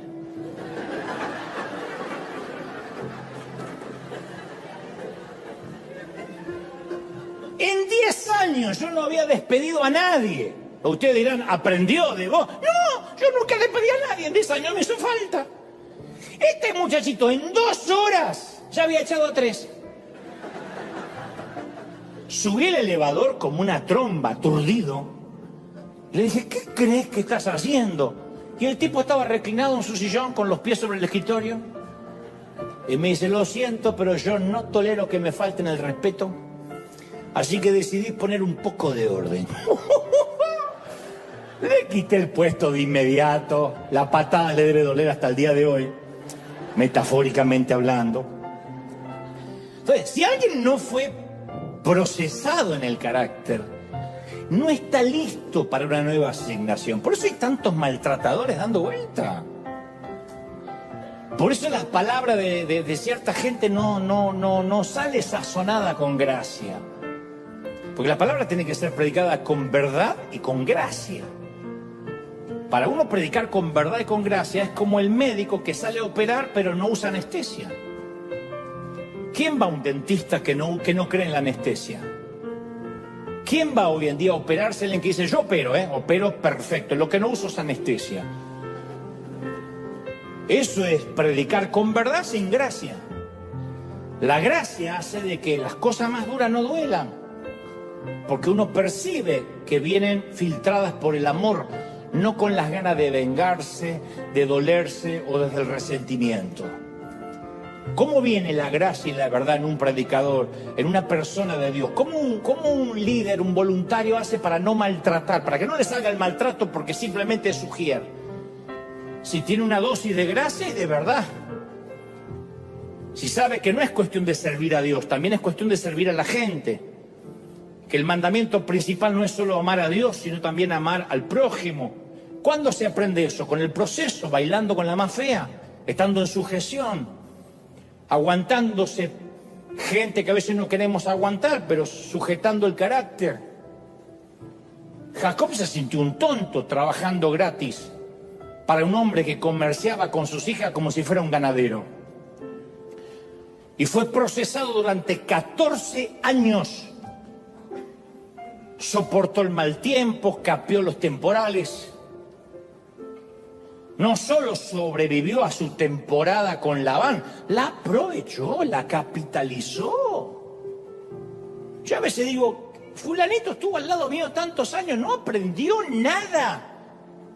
¿Cómo puede ser que alguien esté...? A mí me ha tocado estar al lado de hombres de Dios, mirarlos en su caminar, en su manera, cómo se comportan al viajar, porque mirar a un hombre de Dios o una mujer de Dios en un stage lo hacemos todos.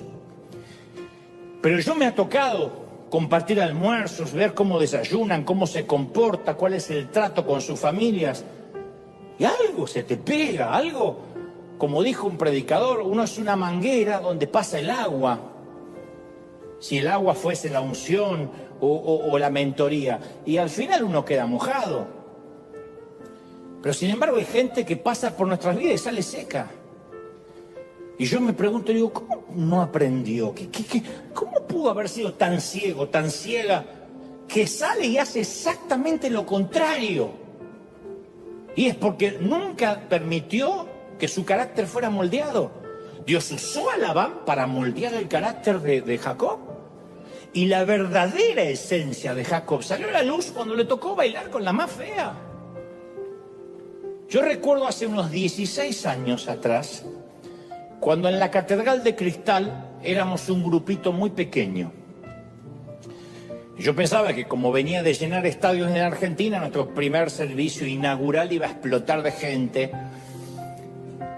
Cuando yo me acuerdo de todo aquello, me pregunto si Dios no se habrá reído mientras yo estaba haciendo mis planes, ¿no? Desde aquel primer servicio en la Catedral de Cristal me di cuenta que no iba a ser fácil, que no se trataba de hacer algo de publicidad, camisetas con un logo y que la gente va a hacer fila, no era así. Algunos creen que las cosas de Dios es, como decía mi papá, soplar y hacer botellas, y no. Cuesta 30 años hacer un éxito de la noche a la mañana. Y aquellos primeros meses siguen estando entre las temporadas más frustrantes y desilusionantes de mi vida. Pero no la cambiaría por nada, porque las frustraciones de esos procesos nos enseñan las lecciones más valiosas. Recuerdo que la primera vez que yo pisé el campus de la Catedral de Cristal, llamo a mi pastor en Buenos Aires, a Claudio Freyson. Le digo, pastor, me acaban de contratar como pastor de la división hispana de Catedral de Cristal. Como siento silencio de otro lado de la línea, aclaro y agrego, dice, le digo, pero voy a probar durante al menos un año a ver qué tal esto. Si no resulta, siempre puedo renunciar y regresar a mi casa en Miami. Mi pastor me dice, mira, como eres mi hijo, como sos mi hijo, te voy a hablar como papá. No es así como funciona. Tienes que hacerte la idea que vas a morir ahí. Epa. Tienes que hacerte la idea que vas a dar la vida por esa gente. No sé lo que pueda pasar, pero tienes que, en tu mente, por tu salud mental, asimilar de que vas a pasar al menos una década en ese sitio. Vaya como te vaya y salga como te salga, porque si la gente percibe que eres un asalariado y un contratado que vienes a probar cómo es el pastorado, lo va a oler. Y no vas a tener nunca hijos, vas a tener huérfanos que vienen a ver a alguien famoso, pero nunca vas a tener una conexión. Nunca la gente va a sentir que tienen un papá. Porque para que un pastor se transforme en papá, no tiene necesariamente que compartir muchos asados juntos. Tiene que haber una conexión de compromiso. Pase lo que pase, este tipo va a estar acá. Puedo pasar el peor momento y no va a andar dando vueltas por el mundo, paseando, probando. Sabe que Dios lo asignó y hasta que cambie la orden va a estar ahí. Entonces uno tiene el sentimiento de raíz, de estar enraizado. ¿Cuál es nuestra reacción cuando sabemos que nos merecemos a Raquel? De hecho, trabajamos por ella. Raquel tipifica el sueño, el ministerio, el trabajo, el crédito, la casa, lo que sea. ¿Cuál es nuestra reacción cuando trabajamos por Raquel, pero durante esta temporada nos toca bailar con Lea? Ahí es cuando surge nuestra esencia, cuando nos toca bailar con Lea. Ahí se ve la gente, ahí se ve de qué estamos hechos. Pero con Raquel somos todos ungidos. Cuando logramos el sueño, hacemos la plancha, como dicen los que hacen windsurf. Pero cuando nos toca bailar con la más fea, cuando nos toca trabajar en lo que no queremos, agachar la cabeza y obedecer cuando no tenemos ganas de obedecer, ahí sale nuestra esencia.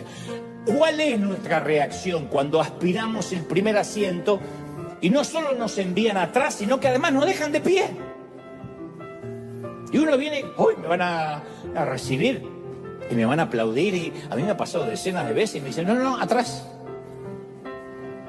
¿Cuál es nuestra reacción cuando pensamos que nos iban a honrar y no solo no nos honran, sino que nos ignoran? ¿Ese proceso es permitido por Dios? Hay gente que solo sabe dar si es que primero recibe algo. Eso no es ser dadivoso, eso es dar por conveniencia. Eso es querer negociar con Dios. Si Dios me da, yo voy a dar. Pero la palabra dice que estas señales seguirán a los que creen. Nunca los que creen siguen las señales. Entonces hay gente que dice, si yo tengo, voy a dar. No, eres dadivoso si das cuando tienes poco, cuando compartes el arroz, no el auto de alta gama. Hay gente que solo sirve para que lo sirvan. Eso no es ser servicial, eso es ser egoísta. Hay gente que trata bien a la gente que necesita, al jefe, a la persona importante, pero va y basurea o maltrata al camarero. Eso no es ser buena persona, eso es ser un ser interesado. Trato bien al que me conviene y al que no conozco y no me suma en nada, lo maltrato. Entonces la pregunta es, ¿quiénes somos cuando no recibimos nada a cambio por lo que damos? Ahí es cuando se ve un servidor. Porque hay iglesias que para que el líder, para que el voluntario sirva, el pastor lo tiene que llamar, acariciar, le tiene que dar la mano, tiene que pasar al privado, tomarse un cafecito con el pastor, si no se va y se ofende de muerte. En esta iglesia no hay amor. Pero después está el otro, el que dice, yo sirvo al Señor, lo vean o no lo vean. ¿Me salude el pastor o no me salude el pastor? ¿Me ignoren o no me ignoren? Eso es servicio, eso es bailar con la más fea. Eso no es esperar recompensa y decir, Dios es el que me está viendo, aunque la gente no me vea. ¿No? Hay una frase muy famosa, muy viral por ahí que dice, se conoce a la pareja en el divorcio. A los hermanos se los conoce cuando hay una herencia. A los hijos se los conoce en la vejez. A los amigos en las dificultades y a los socios se los conoce en las crisis. Y yo agregaría, y a un miembro se lo conoce cuando se va de la iglesia. A mí me ha sorprendido cómo hay gente que se ha ido me ha pasado a mí, a decenas de pastores, que cuando se van necesariamente tienen que hablar mal y ensuciar y difamar. Yo digo, mira, nunca, era una ovejita, pero cuando salió le agarró un demonio. Y no es que le agarró un demonio, salió la esencia, era lo que era. Porque el que tiene cosas buenas para dar, las va a dar siempre, independientemente de que a cambio no te den nada. El que da, da. ¿Nunca te ocurrió? Otra vez voy a criticar a mi pobre mamá, pero mamá tenía una costumbre cuando nos invitaban a comer. Le decía, Nelly, vengan con la familia el domingo a comer a casa, una tía. Y mamá siempre preguntaba por cortesía, ¿hay que llevar algo? La respuesta por cortesía, ay, no, Nelly, no traigas nada, no te molestes, no hace falta. ¿Qué decía mi mamá? Ay, menos mal. No hay que llevar nada, viste que le pregunté y dijo que nada. Mi mamá no era una persona dadivosa, por lo que veo. Lo que quería era quedar como dadivosa sin tener que llevar nada, porque el que es dadivoso, aunque le digan no traigas nada, va a llevar algo, aunque sea una botella de vino, algo, no puede quedar con la mano vacía. Pero no, ¿por qué? Yo soy así, el que da, da. Es como cuando estás lavando los platos y estás lavando todo lo que se ensuciaron y tienes una cuñada o una mujer que está ahí y dice, ¿te ayudo en algo?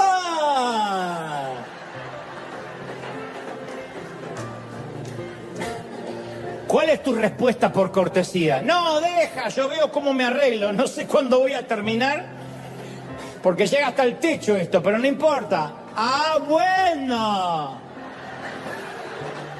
¿Puede decir es servicial porque se ofreció? No. Quiere quedar como servicial, pero no sirve. Entonces la persona que es servicial es la que sirve cuando se trata de bailar con Lea. La persona que da es la que da cuando hay que bailar con Lea. La esencia de cada quien sale a la luz cuando le toca bailar con la más fea, no con la más linda. Ahí sale la esencia. Yo conocí a mujeres que me han dicho, yo pensé que conocía a mi esposo. Hasta el momento del divorcio. Me di cuenta que era capaz de desearme la muerte. A padres que me han dicho, pensábamos que habíamos hecho un buen trabajo de educación con nuestros hijos hasta que me transformé en un estorbo viejo, en un viejo estorbo, y me abandonaron en un geriátrico, arrasaron con mis cosas y ni siquiera me vienen a visitar. Por eso yo no estoy de acuerdo con ese dicho que dice el dinero cambia a la gente. Cuidado, No, eso no funciona así. El dinero no cambia a nadie. No tiene ese poder. El dinero solo sirve para exponer qué clase de persona era, aun cuando no tenía dinero. El dinero te expone nada más. Cuando eras pobre nadie le importaba cómo eras. El dinero no cambia a nadie. Por eso hay gente pobre, financieramente orgullosa, pedante. Y gente con muchísimo dinero, muy humilde. El dinero no cambia a nadie. El poder tampoco cambia a nadie. ¿Vieron cuando dice el poder lo cambió? No, el poder revela quién es. Yo he sido testigo de gente que parecía extremadamente amable, gentil, hasta el día que se le asignó un puesto de poder. Y ahí lo perdimos. Conozco a uno en particular que era un gran camarada ministerial. Nunca había conocido a alguien tan gentil, tan atento, tan afable, tan servicial. Dios no me deja exagerar. Un buen día, cuando todavía yo era un novato, bastante más torpe que ahora, le dije que oficialmente sea uno de mis líderes. Esto fue hace muchos años atrás. Y me preguntó, que sea uno de mis pastores, y me preguntó, ¿de verdad crees que voy a estar a la altura? Y yo le dije, sí, yo confío en que lo vas a poder lograr con la ayuda de Dios. Y fue como si alguien hubiese encendido un interruptor o lo hubiese apagado. Porque no fue un cambio paulatino. Fue de la noche a la mañana.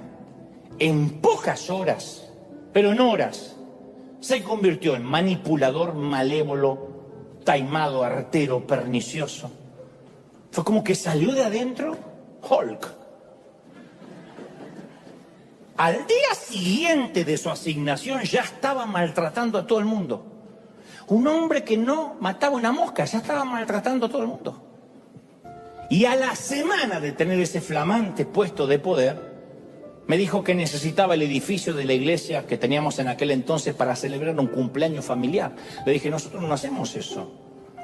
Nunca mezclamos los negocios del reino con la familia. Y aquel hombre, que había sido dócil y enseñable desde que lo conocí, que ahora llevaba una semana en su puesto, me respondió enojado, es que ahora que yo soy pastor pensé que podía tener ciertos privilegios, y me cortó el teléfono. Un puesto. Y no es que manejaba el Pentágono, un puesto chiquitito, en nuestro pequeño mundillo evangélico. A mí siempre me llamó la atención que un día el rey Saúl, ungido por Dios, el rey ungido, oye una cantata, una canción que le dedican a David, que dice, Saúl mató a 1000, David a sus 10.000. Y la Biblia narra y lo describe así. Y en ese momento un espíritu malo entró dentro de él. De parte del Señor, o sea, Dios lo permitió, pero un espíritu malo entró dentro de él.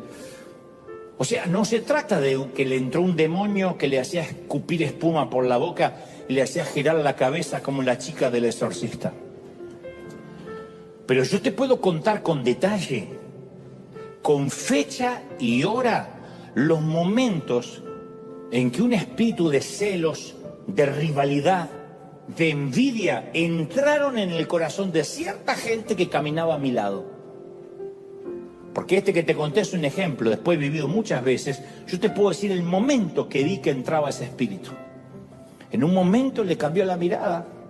Lo habrás notado con algún ser querido, con algún pariente, te renovaste la casa, te mudaste, te compraste un autito y dijiste, mira que compré. Y el que fue siempre amable y decía, te tienes que ir adelante, te voy a ayudar, un día hace... El momento en que le entró un espíritu de envidia y a partir de ahí ya no te atiende el teléfono, empieza a hablar mal. Es en un momento que esos espíritus entran. La puerta de acceso a esa clase de espíritus suele ser más dinero a veces, una posición de poder, un diploma, un nuevo talento, una membresía, incluso hasta los papeles de la legalidad. Yo he visto gente que cambia así. Hasta ayer era indocumentado, humilde, hoy le llegaron los papeles y no le tocas la mano ni con un palo. Mira qué fino que fui, En esos momentos queda al descubierto la verdadera esencia de alguien. Jacob aprendió a bendecir todo lugar que pise la planta de su pie. Y bendijo cada temporada y bendijo cada proceso. Bendice el sitio que Dios te plantó si es que tu Raquel vale la pena. No subestimes a Lea, porque 6 de las 12 tribus de Israel saldrán del vientre de Lea. La mitad de tus éxitos vendrán de aquello que no te gusta hacer ahora. La mitad de tu unción, de tu éxito financiero, de lo que vas a lograr, vendrá luego de bendecir lo que no te gusta. Ese es el último examen que la mayoría no suele pasar. El examen de la sujeción, de la obediencia. Yo no predico esto para coaccionar a alguien, coaccionar a alguien, decirle, uy, tienes que obedecer y pídeme permiso para todo. No, esto es para la vida, donde Dios te lleve. Hay un examen de lealtad, de fidelidad, que se va a ver siempre bajo presión. No subestimes, no menosprecies tu realidad. Es lo que nos toca ahora, toca esto. A veces toca bailar con la más fea. A veces tocan momentos que hay que bendecirlo. Y aunque uno no entiende qué tiene de lindo para bendecirlo, es lo que Dios está esperando. Cuando nos vamos al Nuevo Testamento nos encontramos con el árbol familiar de Jesús. Y lo que leemos que dice, Jacob fue el padre de Judá. No son los hijos favoritos de Jacob los que se mencionan, José y Benjamín, nacidos de Raquel, la que él tanto amaba. El nombrado es Judá, el cuarto hijo de Lea, de Vaca, una esposa que heredó sin buscarla. que se la metieron ahí en la tienda. Y entre sus descendientes había un pastorcillo de Belén llamado David y un carpintero de Nazaret llamado Jesús. Lea, la no elegida por Jacob, fue escogida por Dios para ser la madre del linaje del Rey de Reyes. Jacob nunca podía subestimar a Lea, porque de su descendencia nacería el Señor Jesucristo. Lea sería la tatarabuela de Jesús. Entonces nunca sabes lo que se está gestando tras el proceso. Nunca. Uno cree que cuando algo lindo se está gestando, el proceso también es lindo. No. Las mujeres que han quedado embarazadas saben, no solo las que han tenido embarazos difíciles. Cualquier mujer que se precie como tal sabe que un embarazo no es lindo, 9 meses de andar por alfombra roja. No es así. Se hinchan los pies, retienen líquidos, en los últimos meses no pueden dormir de cualquier manera, tienen que ponerse una almohada, la incomodidad es absoluta, presiona sobre la vejiga. Por eso los hombres no podemos ni resistir que nos quiten una muela.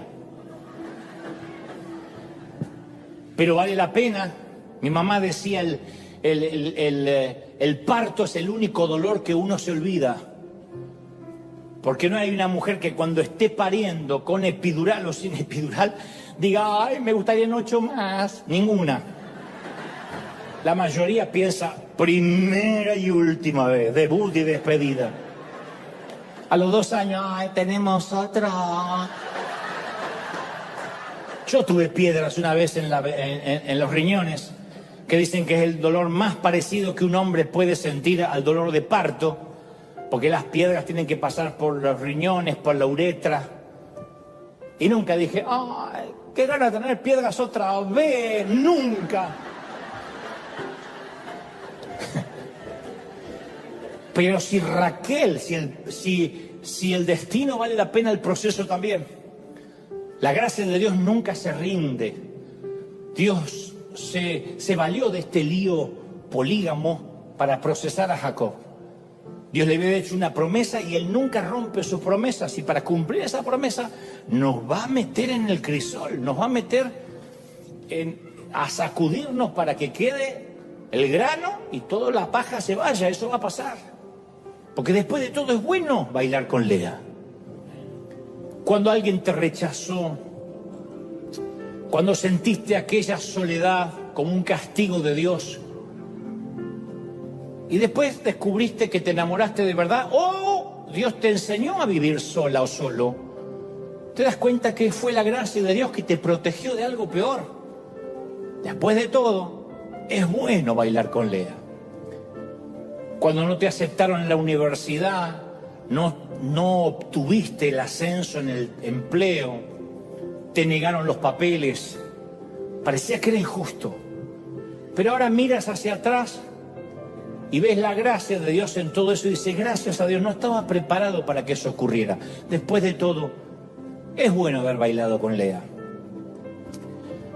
Te diagnosticaron cáncer, un tumor, pasaste por quimio. Casi seguramente pensaste, yo no merezco este baile. Pero tuviste una cercanía con Jesús que no te lo pudo dar ninguna otra temporada de la vida. Entonces hoy ves la gracia de Dios y dices, fue bueno ese baile con Lea. A veces miramos hacia atrás y nos damos cuenta de que estuvimos quejándonos por un proceso divino que tiene que venir si queremos esa asignación. Nuevo nivel, nuevo demonio. Nuevo nivel que Dios te da, nuevo demonio asignado. Mayor tentación, mayor prueba, mayor crisis. Por eso pocos llegan, por eso muchos son los llamados y pocos los escogidos. Porque muchos quieren, Señor, hazme famoso, hazme conocido, dame dinero, dame recursos, dame... ¿Y estás listo para sostener? ¿Tu carácter va a sostener esa bendición? Porque Dios te ama tanto que si sabe que esa bendición te va a quebrar, no te la va a dar. No importa cuánto se enojen nuestros hijos porque no le damos la llave del auto a sus 10 años. Los amamos demasiado como para decirle, acá está, vete con tus amigotes. Dios nos ama demasiado para darnos algo que no vamos a poder sostener. Lea era el camino para llegar a Raquel, pero no lo supimos ver. Así que yo quiero hacerte esta propuesta acá y en casa, casi un desafío. Si realmente amas ese sueño, bendice tu realidad. Nunca tendrás lo que todavía no ves si no eres capaz de bendecir y agradecer lo que sí estás viendo. No puedes casarte con tu sueño y divorciarte de tu realidad. Dale la oportunidad al Señor de que vea de qué estás hecho, cuál es tu esencia. Pablo escribió en Filipenses 4:11 el versículo más trillado y quizás menos entendido de las Escrituras.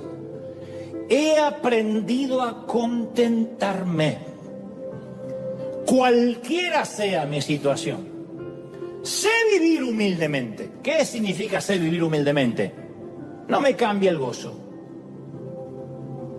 Puedo ser como la cubana, ahora sé cómo funciona el grifo. O puedo dar por sentado que tengo agua. Sé vivir humilde y sé vivir en abundancia. En todo y por todo estoy enseñado, tanto para ser saciado como para tener hambre. Toca comer, gloria a Dios. Toca ayunar, gloria a Dios. Así para tener abundancia como para tener necesidad. Yo estoy preparado, estoy curtido, dijo Pablo. Y ahí dice aquella frase que a todos nos gusta sin ver el contexto. Todo lo puedo en Cristo que me fortalece. Esto no es empoderarse. Todo lo puedo en Cristo no es para declarar, para decretar, para tomar tu 0 kilómetro, para poner las manos sobre una casa, para decir, Señor, dame esa muchacha en el nombre, todo lo puedo. No es para empoderarse, no es magia. Todo lo puedo significa todo, lo malo y lo bueno lo puedo atravesar con Cristo. La pobreza y la riqueza. Aprendí a alegrarme cuando me toca bailar con Raquel y cuando me toca bailar con Lea. Aprendí a esperar con lo que quiero, por lo que quiero, pero también aprendí a contentarme por el proceso. Recuerda, todo aquello que vale la pena se cocina a fuego lento. Y tiene una riqueza y un sabor que no te lo da la premura o la inmediatez de un microondas. En palabras simples, sigue amando a tu Raquel. Pero mi querida, mi querido, mientras dure la música, hazte un favor. Continúa bailando con la más fea.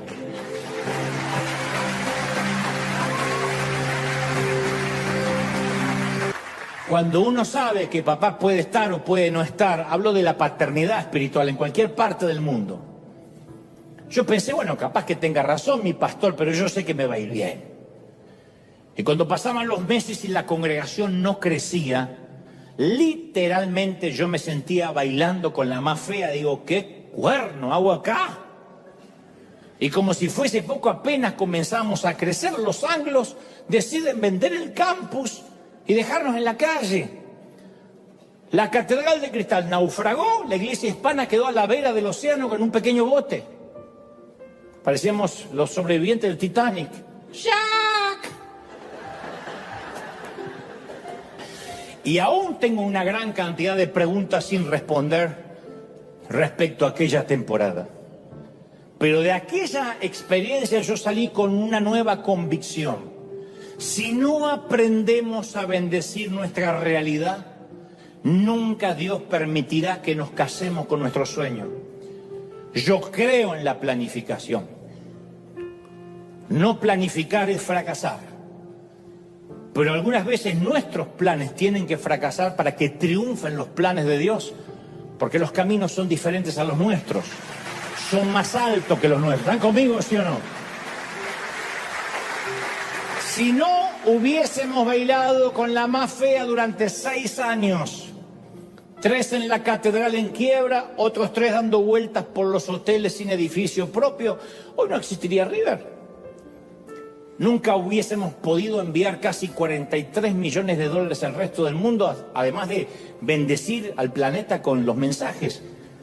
Entonces, pocas cosas son tan desorientadoras como esos tiempos intermedios entre la profecía y el destino, entre lo que Dios me prometió y lo que me toca vivir ahora. Es como decir, voy a Las Vegas. Los que sabemos que vivimos acá, hay 4 o 5 horas hasta Las Vegas en automóvil, a una velocidad promedio. Las Vegas puede ser bonito de noche, la iluminación, pero el camino a Las Vegas, mejor que tengas en mente que vas a Las Vegas, porque ni señalización hay. De acá, no sé cómo será para ir de otras partes del país, pero de acá es un camino interminable donde en un momento es solo montañas y montañas, montañas y montañas. Bueno, eso es la vida a veces. Uno no puede maldecir el viaje esperando ser transportado inmediatamente al destino. Es como digo siempre, la gente que dice, ay, mi sueño es tener un restaurante. Ay, yo digo un restaurante con comida rica, poner mis cuadros. ¿Cree que el restaurante es la parte de afuera, que él ve como comensal? El restaurante es lo de adentro, la cocina que nunca entraste, ese caos, ese infierno. Donde los chefs, los cocineros, los que están friendo papas, se insultan, se pegan, se golpean, que no llegan, que se les cae la comida. El que quiere un restaurante tiene que conocer la cocina. No creerán la cantidad de gente que se enamora del pastorado porque cree que es la foto, ponerse un traje negro y el micrófono ahí. Y no es así. Pero es como el que mira al cantante y dice, ¡ay, yo quiero ser cantante! ¡Yo quiero ser como la Celine Dion! ¡Ah! ¿Quién fuera Luis Miguel? El Luis Miguel canta de los 4 años. No tuvo infancia, no tuvo juventud, el padre le hacía vivir cualquier caos para poder facturar. Entonces uno a veces ve la tierra prometida y no logra divisar el desierto. Y no hay nada que sacuda mejor nuestra vida que un mal diagnóstico, un despido, documentos de divorcio, que a veces... ¡oh! Lo bueno de eso es que nos obliga a buscar a Dios con una intensidad que no podemos fabricar de otra forma. El bailar con Lea tiene su manera de ponernos de rodillas. Y la forma en que manejemos ese baile, esas frustraciones, es lo que va a determinar si el resto de nuestra vida va a ser una tragedia o una comedia. Nosotros no podemos controlar lo que nos sucede, pero podemos controlar cómo reaccionamos a lo que nos sucede. Tu cónyuge te engaña, tu hijo está cada día más rebelde, tu jefe te despide injustamente, alguien te hiere de una forma que parece estar más allá de tu capacidad para sanarte.